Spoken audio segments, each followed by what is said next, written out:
When we create spaces where students are valued and where it's clear that the teacher has strong, authentic, caring relationships built on high expectations, you create an environment where students are learning how to value one another along with themselves as learners. They are getting exposed to a variety of different kinds of experiences because value is placed on learning about difference and being able to talk across difference. Critical thinking is also valued.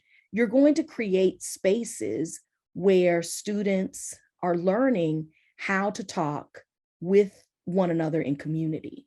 And so, in many ways, I think that at the core of that work are the kinds of practices that we think are valuable and that are important.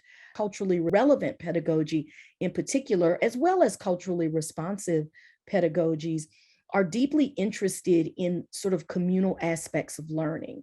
That it's not about creating environments that are fostering fierce competition across students with the belief that only some students will be able to be successful, but that the assumption is that all of our students can be successful and that we're here to work in a community. And I think those kinds of perspectives help students to learn or help them to develop and to acquire the attributes that allow them to work in community with others. So in that way, I see culturally responsive and relevant pedagogies as helping to foster those kinds of environments and outcomes for young people.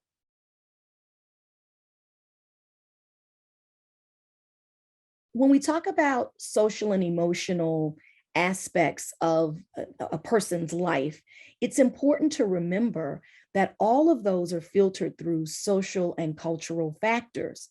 So everyone doesn't understand or address socio-emotional issues in the same way.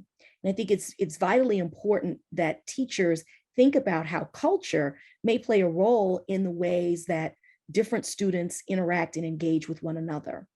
And while we know that there are some ways of engaging that are more effective in terms of being able to bring people in to talk across difference, it's also important that we don't elevate some ways of engaging at a socio-emotional level in ways that demonize or that cause some perspectives to be seen as not a good way to engage with one another.